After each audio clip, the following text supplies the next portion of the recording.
मनु ने एक दिन देखा, विचार किया मनु ने, जीवन में जो कुछ प्राप्त होना चाहिए वो मुझे सब कुछ प्राप्त हुआ। महाराज, आपके घर पर उत्तानपाद जैसे बेटा, प्रियव्रत जैसे बेटा और बेटी देवहूति ऋषि कर्दम को जो ब्याही गई, किसी चीज का अभाव नहीं, पर मनु दुखी पाए गए। मनु से किसी ने पूछा जाकर के कि मनु, आप दुखी क्यों हो, क्या नहीं मिला आपको? मनु ने कहा, भांति भांति भोग मिले, सुख के संजोग मिले, जीवन की पार्टी में धन और धाम मिले, पूर्ण मन काम मिले, पर राम ना मिले तो सब काम मिले माटी में। सब कुछ मिला, पर जिसकी वजह से मिला वो आज दिन तक नहीं मिला।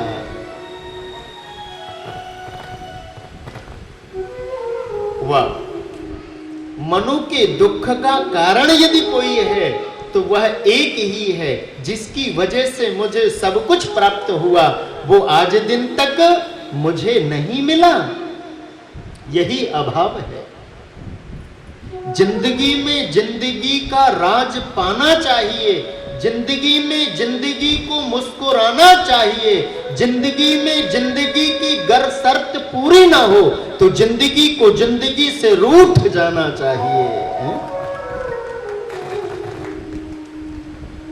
हो ये न विषय विराग, भवन बसत भा चौथपन, हृदय बहुत दुख लाग, जन्म गयऊ हरि भजन बिनु। मनु ने विचार किया, अब तो मेरी वृद्धावस्था आ गई। उसी समय पर पुत्रों को राजपाट सौंप करके और वन की यात्रा कर बैठे महाराज मनु। तीर्थ पर पहुंचे, दिव्य वातावरण, संतों का दर्शन, मन की मनस्थिति परिवर्तित हुई और मनु ने वहां जाकर के चिंतन किया। सुमरहि ब्रह्मा सच्चिदानंदा, सच्चिदानंद घन परमात्मा का स्मरण किया।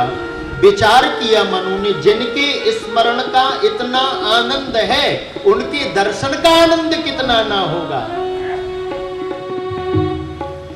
उसी समय पर हृदय पर एक ही बात आई कि अब प्रभु का हमें दर्शन होना चाहिए। दर्शन किस प्रकार से हो हमें? महाराज मनु जो हैं, दर्शन की अभिलाषा को लेकर के बैठे और क्या किया?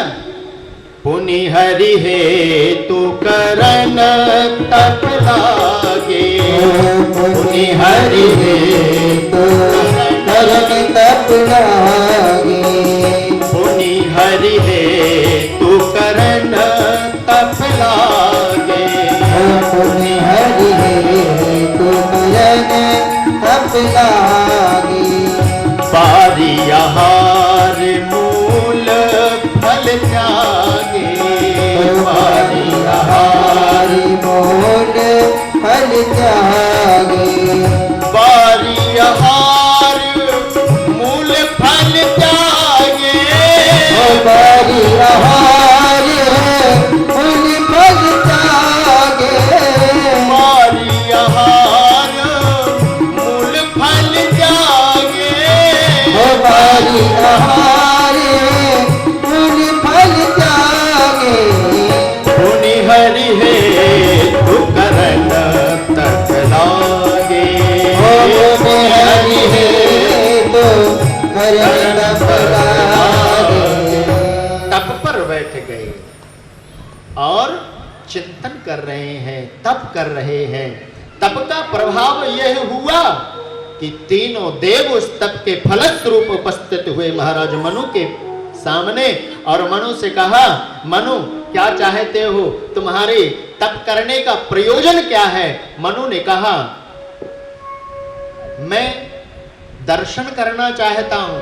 क्या करना चाहता हूं? दर्शन। अच्छा मनु, तुम दर्शन करना चाहते हो? हाँ। देखिए नयन परम प्रभु सोई, इन नेत्रों से मैं परम प्रभु का दर्शन करना चाहता हूं। देवों ने कहा, हमने प्रभु तो सुना था किंतु परम प्रभु को अभी तक नहीं सुना। मनु आप एक काम करो, परम प्रभु का गुण बतलाओ। मनु बोले, उसमें गुण नहीं है, वो गुणातीत है। जो गुणातीत, उसमें गुण कहां? देवों ने कहा, वो रहता कहां है? बोले, वो अखंड है, एक देशीय नहीं है। अरे कहीं तो उसका अंत होगा। बोले, अनादि है, कहीं तो उसकी समाप्ति हो गई, हुई होगी।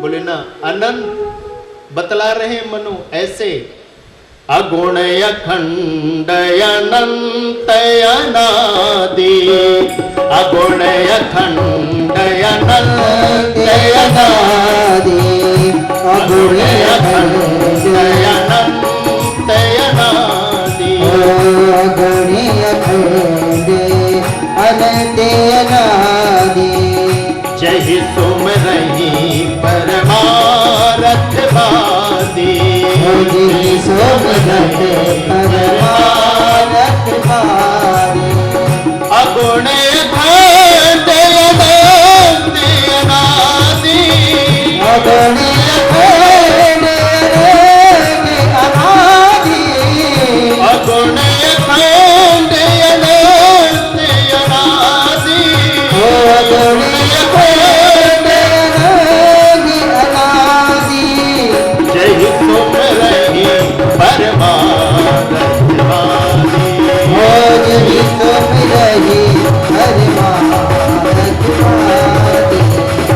ऐसे परम प्रभु का चिंतन कौन करता है?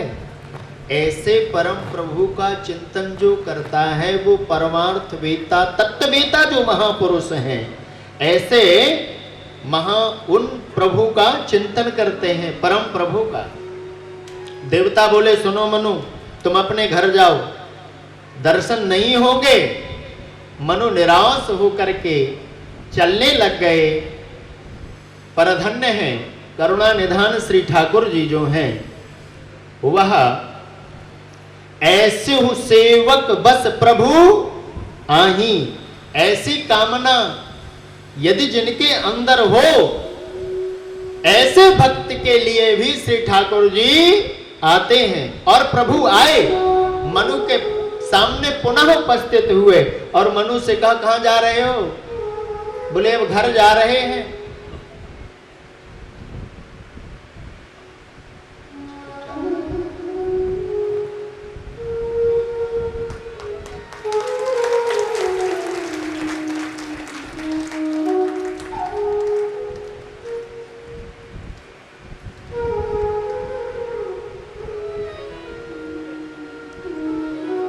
मनु ने कहा, मैं अब घर जा रहा हूं।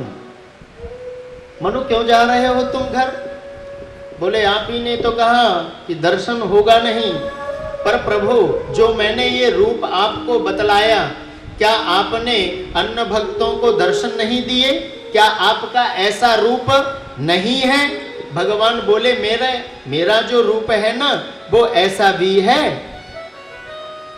मैं अगुण भी हूं, मैं निराकार ब्रह्म भी हूं और साकार ब्रह्म भी हूं। जो तुमने रूप बतलाया है वो निराकार रूप बतलाया है, और इन नेत्रों से निराकार रूप का दर्शन नहीं होता है। इन नेत्रों से तो सगुण साकार का ही दर्शन होता है।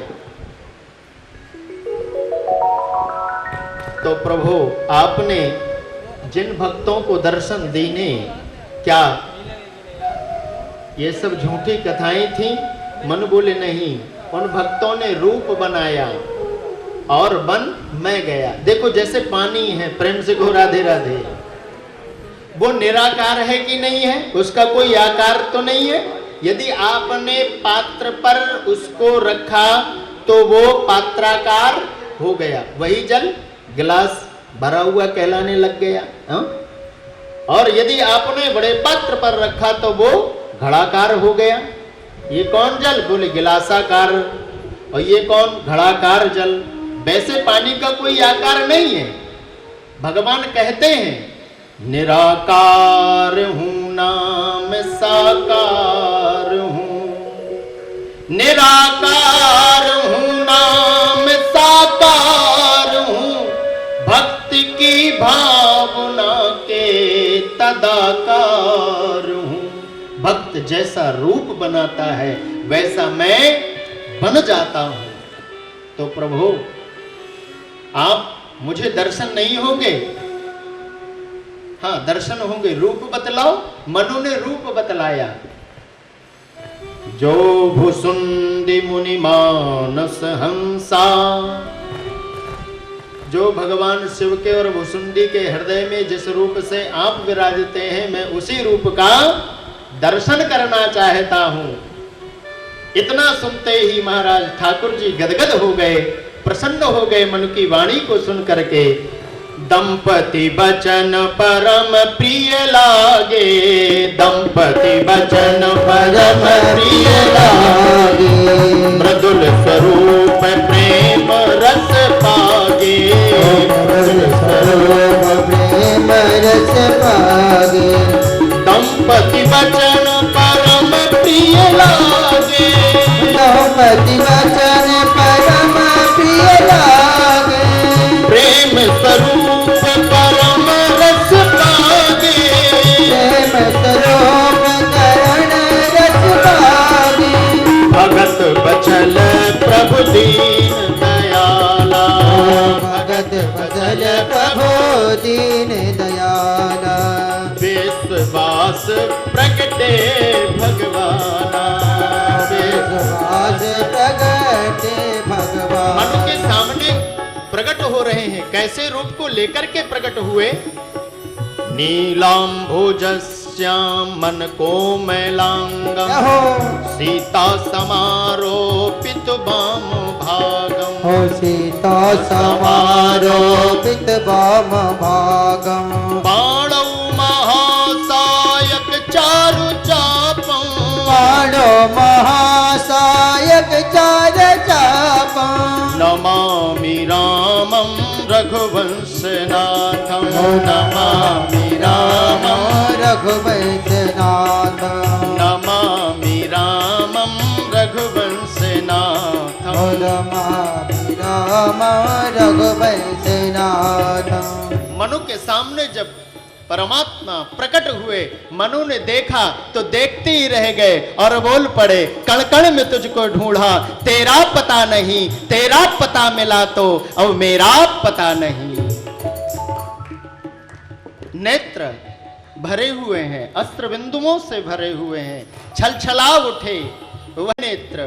एक बात का ध्यान रखना, जैसे एक बार जीवन में प्रभु का प्यार मिलता है, उसे बस आंसुओं के हार का उपहार मिलता है।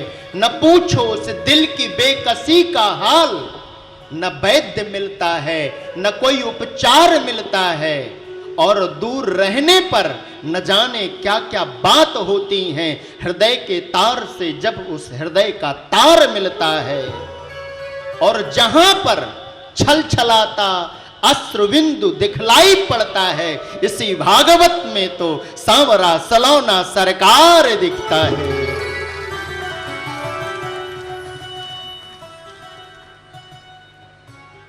महाराज मनु निहाल हो गए प्रभु का दर्शन करके। उसी मनु की हम सब लोग संतान हैं। प्रेम से कहो श्री राधे। इसीलिए हम सब लोग मानव कहे जाते हैं। क्या? मानव। मानव का अर्थ मालूम है? मा माने नहीं, नौ माने नवीनता।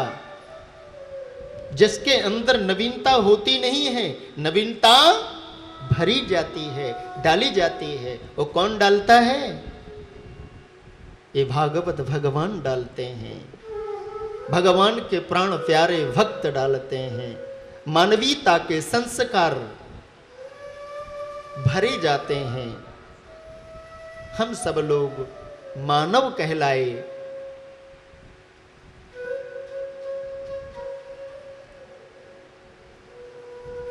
सृष्टि के क्रम में हमारे ऋषियों का भी वर्णन है। 10 ऋषि उत्पन्न हुए थे। मरीचि, अत्रि, अंगिरा, पुलस्त, पुलह, क्रतु, भृगु, वशिष्ठ और 10वें दक्ष। मनु महाराज ने जब सृष्टि करना चाहा तो एक राक्षस जो था ना, वो पृथ्वी को उठा के ले गया रसातल पर। मनु महाराज ने कहा कि मैं सृष्टि करूं तो कहां पे करूं? ब्रह्मा जी से निवेदन किया गया। ब्रह्मा जी को एक छींक आई, वाराह प्रकट हुए। बोल वाराह भगवान की जय हो। हिरण्याक्ष पृथ्वी को लेकर के गया। ये हिरण्याक्ष कश्यप पत्नी दिति के गर्भ से हिरण्याक्ष और हिरण्यकश्यप का जन्म हुआ। अंतरंग कथा है। एक बार कश्यप पत्नी जो दिति हैं, जो दैत्यों की माता हैं, और अदिति जो हैं वह देवताओं की माता हैं। एक दिन दिति कामातुर होकर के ऋषि कश्यप के पास पर पहुंची और उसी समय पर ऋषि कश्यप ने कामिक इच्छा को पूरी किया और श्राप दिया। पश्चात, देवी तुमने संध्या काल पर मुझे बाध्य किया, मैं श्राप देता हूं, तुम्हारे गर्भ से जो बालक उत्पन्न होगा वो अत्याचारी होगा, अनाचारी होगा, पापाचारी होगा, वो दुष्ट होगा। इस श्राप को सुनकर के दिति घबरा गई और घबरा करके निवेदन किया, मुझे ऐसी संतान बिल्कुल भी नहीं चाहिए। बहुत ध्यान रखना, शास्त्रों में निर्देश है क्या करना चाहिए, क्या नहीं करना चाहिए, कब करना चाहिए, कब नहीं करना चाहिए, कब खाना चाहिए, कब नहीं खाना चाहिए, कितना खाना चाहिए। इन सब चीज़ों की विस्तृत व्याख्या जो है ना, वो समझनी परम आवश्यक है। शास्त्र कहता है कि संध्या काल में हमें 4 कर्म नहीं करने चाहिए। प्रेम से कहिए श्री राधे। चत्वारि कर्माणि संध्यायां परिवर्जयेत्।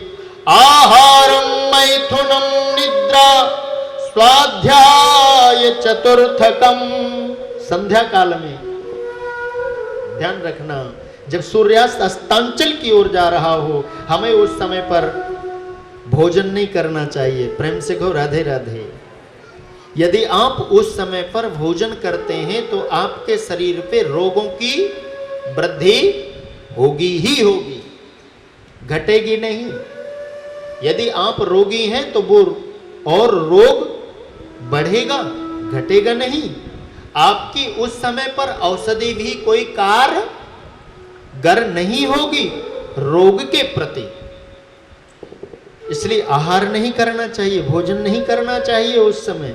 जब सूर्य अस्त हो जाए पश्चात आप प्रेम से करें। आहार मैथुनम, उस समय पर समागम भी नहीं करना चाहिए। निद्रा, उस समय पर हमें सोना भी नहीं चाहिए, नहीं तो हमारी आयु क्षीण होती है।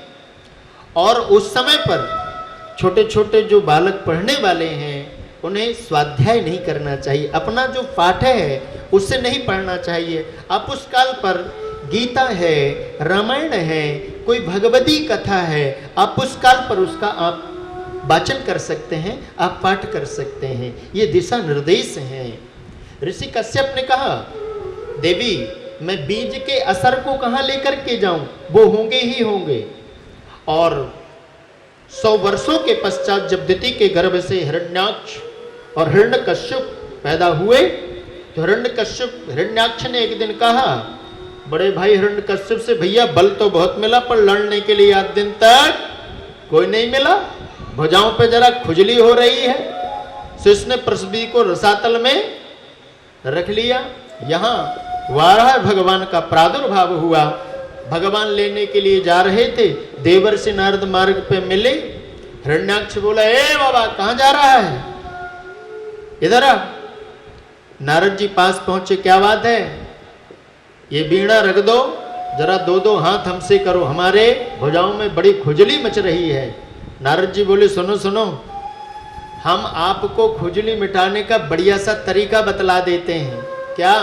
बोले अभी अभी एक जंगली जो है ना पृथ्वी ढूंढने के, जिसको तुम ले आए थे वो रसातल पे गए। अच्छा। नारद जी को छोड़ा और एकदम आक्रोशित होकर के मारा, रसातल पर पहुंचो, वहां देखा तो वाराह भगवान अपनी डाल पे पृथ्वी को रख करके ऊपर आ ही रहे थे। त्यों ही देखा, बोले ठहर जाए जंगली सुअर। भगवान को ऐसा कहा। भगवान ने भी कहा उसको, रे मूर्ख, तेरे जैसे को हम खोजते ही रहते हैं, प्रेम से कहो श्री राधे। भगवान बोले, सत्यम भयम भोवन गोचरा मृगा युष्मान विधान मृगये ग्राम सिंहान। हम आप जैसे ग्राम सिंहों को तो खोजते ही रहते हैं, प्रेम से कहो श्री राधे। संस्कृत में किसी को गाली देनी हो ना, आराम से आप दे सकते हो। ग्राम सिंह जानते हो आप किसको कहते हैं? मालूम है आपको? नहीं मालूम? ओ, ग्राम सिंह कहते हैं जो आपका पालतू है, प्रेम से कहो राधे राधे। समझ गए ना? बहुत दिल्ली पे तो सबके पास ही है, उसी को बोलते हैं ग्राम सिंह। भगवान बोले, हम तेरे जैसे ग्राम सिंहों को तो खोजते ही रहते हैं। महाराज बड़ा दिव्य गदा युद्ध हुआ है। गदा युद्ध के पश्चात गोविंद ने, भगवान वाराह ने ऐसा तमाचा खींच के मारा है कि इसका गोविंदाय नमो नमः हुआ है और पुनः पृथ्वी की स्थापना हुई है। फिर महाराज सृष्टि प्रारंभ हुई है। बोल वाराह भगवान की। मनु महाराज की अब सृष्टि प्रारंभ हुई। मनु महाराज के 2 बेटे हैं और 3 बेटियां हैं, प्रेम से कहो राधे राधे। देवहूति, आकुति और प्रसूति 3 पुत्रियां हैं और 2 बेटा हैं, प्रियव्रत और उत्तानपाद। प्रेम से कहिए श्री राधे।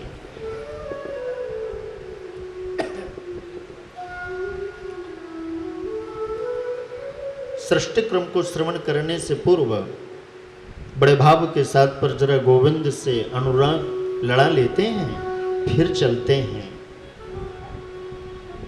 जहां ले चलोगे वहीं मैं चलूंगा, जहां ले चलोगे वहीं मैं चलूंगा, जहां ले चलोगे वहीं मैं चलूंगा, जहां ले चलोगे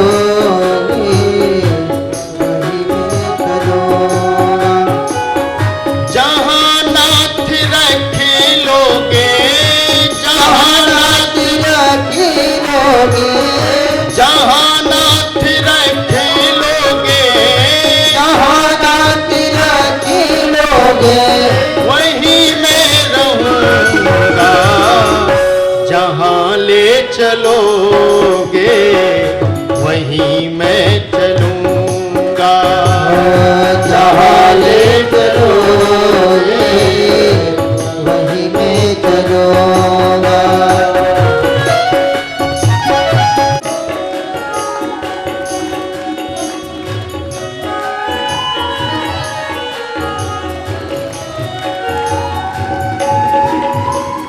न कोई उलहना, न कोई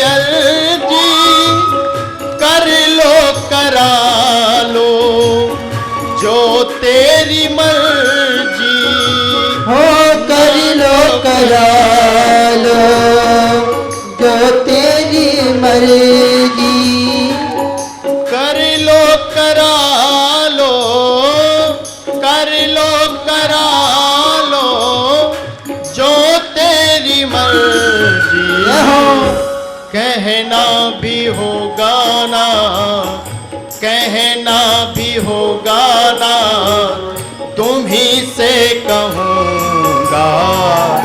जहाँ ले चलोगे वहीं मैं चलूँगा, जहाँ ले चलोगे वहीं मैं चलूँगा। जय हो बांके बिहारी लाल की।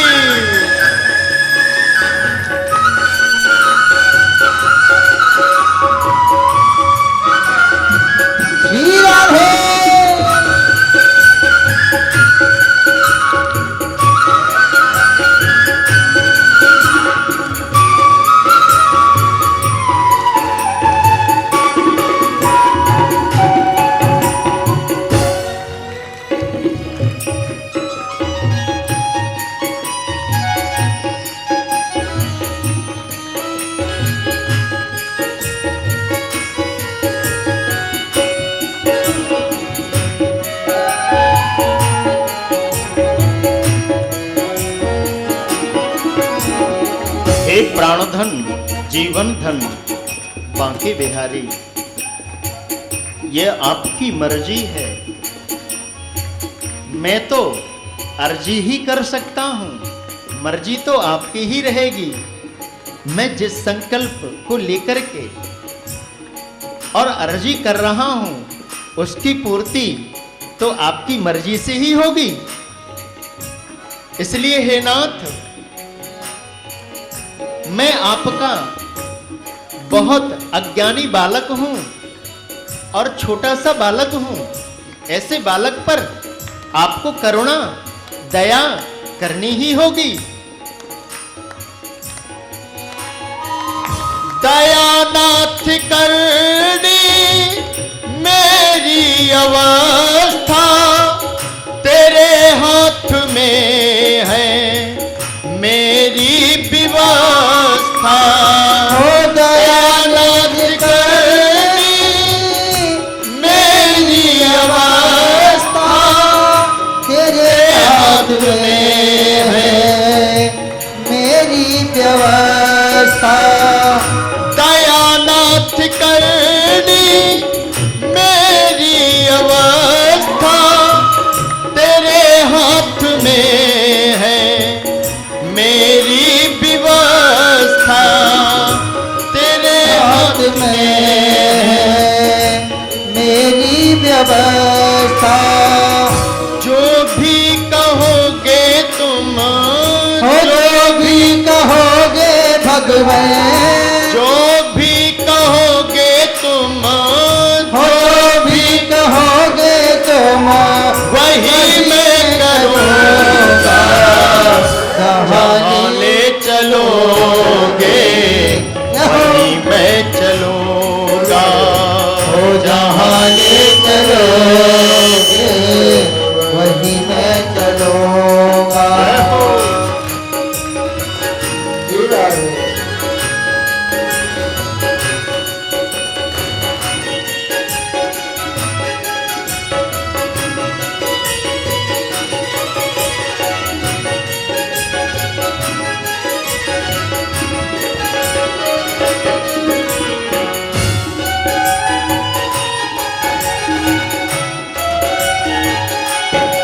हे प्राणधन जीवन धन, और जब संबंध जुड़ जाता है तो संबंध वाले ही लेकर के तो चला करते हैं।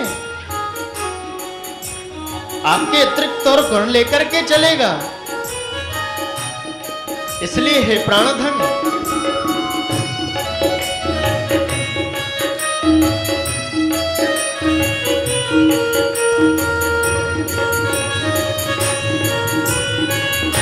ये जीवन समर्पित चरण में तुम्हारे, तुम ही मेरे सर्वस्व, तुम ही प्राण प्यारे। ये जीवन समर्पित चरण में तुम्हारे, तुम ही मेरे सर्वस्व, प्रभु प्राण प्यारे। तुम ही मेरे सर्वस्व, तुम ही मेरे सर्वस्व, तुम ही प्राण प्यारे, तुम्हें छोड़ कर नाथ किससे कहूँगा, तुम्हें छोड़ कर किससे कहूँगा। जहाँ ले चलोगे वहीं मैं चलूँगा, जहाँ ले चलोगे वहीं मैं चलूँगा।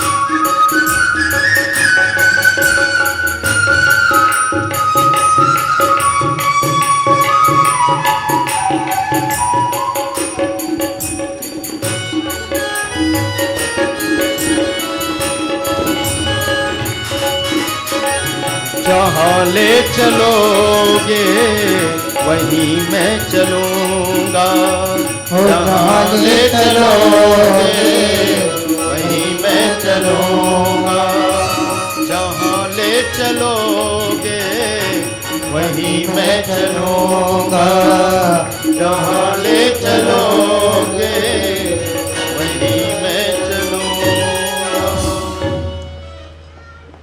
प्रिय बंधुओं, मनु महाराज की जो प्रथम बेटी हैं जिनका नाम है देवहूति, महाराज सुखदेव ने प्रथम यदि चरित्र श्रवण कराया तो वह बेटियों का, पहले पुत्रों का नहीं, बेटियों का पहले वर्णन है, पुत्रों का बाद में वर्णन है। माताओं, ये जो बेटियां हैं ना, ये साक्षात शक्ति की स्वरूपा हैं, और जब तक आप शक्ति से अटैचमेंट नहीं हुए हो तब तक आप शक्तिमान नहीं बन सकते हो। आज हमारी दृष्टि में कितना भेद आ चुका कि उस शक्ति का दर्शन ही नहीं होता। मैंने एक दिन विचार किया कि जो शक्ति विद्यमान है उस शक्ति में उस शक्ति का दर्शन क्यों नहीं हो रहा है, तो उसका एक ही कारण पाया कि उसको शक्ति का बोध नहीं है, इसलिए उसको दर्शन नहीं हो पा रहा है, न ठीक से उसको समझ आ रही है। बहुत ध्यान देना, यदि आपने अपनी पवित्रता को बना करके रखा तो जो शास्त्रों पे वर्णित है वो छोटी सी कन्या जो बालिका है, जो गौरी है, वो कितनी कल्याणकारिणी है। अभी आने वाला जो पर्व है ना, नवरात्र का जो पर्व है, नवरात्र पर किन किन अवस्था की देवियों का हमें पूजन करना चाहिए, उन्हें क्या खिलाना चाहिए, और उनके पूजन करने से हमारे कैसे कैसे कार्य सिद्ध हो जाते हैं और घर पे सुख और शांति आ जाती है, दारिद्रता मिट जाती है और एक जीवन में नया प्रकाश आता है। देखो, बहुत ध्यान रखना, किंतु मैं एक बात उसके पूर्व कह दूं आप सब लोगों से। आज जिस प्रकार से जघन्य अपराध हमारी मातृपक्ष के द्वारा हुआ जा रहा है, वो बहुत ही जघन्य अपराध है। प्रेम से कहो राधे राधे। वह पाप अक्षम्य है, शास्त्रों में उस पाप का कोई प्रायश्चित्त नहीं है। इसलिए हम हाथ जोड़ करके अपनी माताओं से यह बात कह रहे हैं, आप यदि सावधान हुई तो निश्चित रूप से इस जघन्य अपराध से, जघन्य पाप से बचा जा सकता है और उसका रक्षण और पोषण भी हो सकता है। इसका दायित्व आपके हाथ पर है। जो आपके हाथ पर है उसको तो आप कर ही सकते हो।